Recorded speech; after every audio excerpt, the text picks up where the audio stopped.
Boris Johnson announced a 10-point green plan with £2 billion in investments in green technologies, and it will create 250,000 new jobs. But unfortunately, it lacks an understanding of the challenges of sustainability, and it lacks a vision of the society we want to create for the future. The question we need to ask ourselves is how to rebuild countries to make them sustainable and resilient.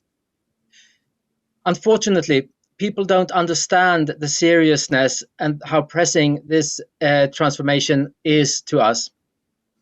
Oil production is likely to go into decline in the next few years. That means that countries will not have enough oil to fuel transportation and use as an industrial raw material. And if we continue to produce at the present pace, all conventional oil would be finished in 30 years.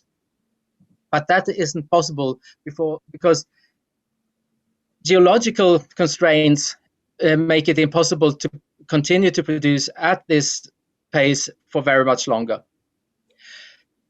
So climate change is probably not the most pressing challenge. And in order to prepare for a new future, development on a large scale needs to start now. Change leaders need to understand the situation and the needs.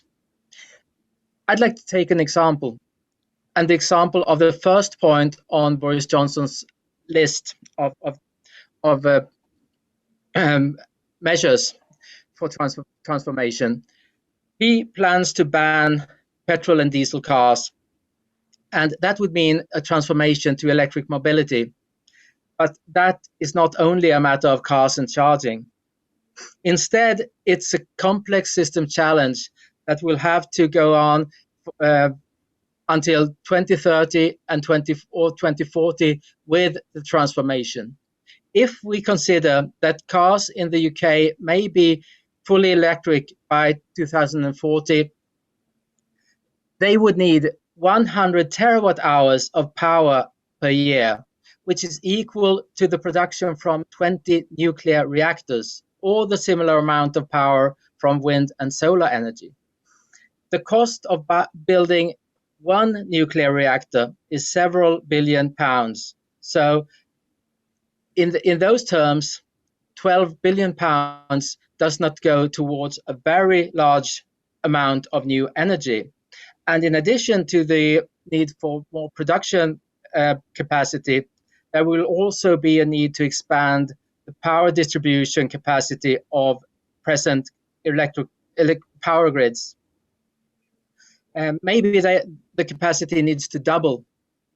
And that would mean perhaps 60 billion pounds only to fuel 20 million electric cars in the UK.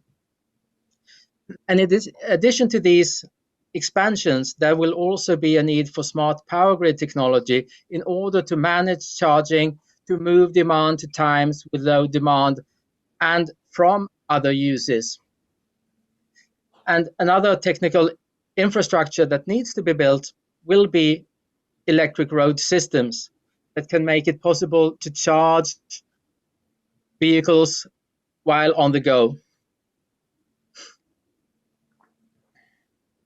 In order to achieve all this, there will also be a need for new companies and business models. There will be a need for companies that trade effect on grids, and there will be a need for companies offering charging and build infrastructure for charging. And it is at present, and it will continue to be, difficult to make a profit from this type of infrastructure because it takes too long time to charge an electric car, and the cost of charging a car is much lower than to fill a petrol or diesel car at the filling station at present. So these business development needs are difficult to calculate and plan. And there will be a need for government financing on a very large scale, which is normal basically because governments in the past did not expect quick payback when they invested in railways and phone networks or power grids when they were built. It's pointless to deny the complexity and magnitude of this challenge. But at the global pace, it would take 500 years for cars to transform car fleets to electric and hybrid vehicles. And for heavy transportation, there is no competitive system yet ready to take over. So it would be meaningless to try to measure or describe the pace in that sector. So in reality, investments in e-mobility have not started.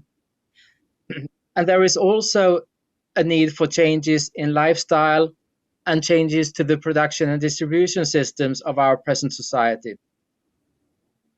And to be honest, some activities in the plan do not make sense at all. Hydrogen, for example, is a visionary new technology, but this is very energy inefficient, and it demands extreme amounts of power in order to fuel cars or in order to power a city. And to illustrate this, if a car fleet would be driven on hydrogen, it would require for the UK 40 nuclear reactors instead of the 20 that I mentioned earlier. And the same would be needed for heavy transportation by truck or buses. And in addition to this, hydrogen is made from oil, which is a resource that's destined to decline. So the conclusion for the plan is that it's not really built on an understanding of sustainability. And it does not include all the changes that are necessary to realize a sustainable future. And we need to take this seriously. There is a need to start the build-up of resources now on a large scale. There is a need for electric transport systems, and the financing to build those need to be relevant in terms of what's needed to expand present systems and to fill in the gaps of technologies that will be needed to create the future. There will be need for tens of billions of pounds in investment in power production, grid capacity, smart grid technologies, and in the development of companies and new business models in many new areas. And in addition to this, there will most probably be a need for electric road systems to reduce the need for stationary chargers. And we need to keep in mind that some aspects of this will be difficult to plan, like new technologies, new business models, and the need to start new companies that need to become profitable and expansionary.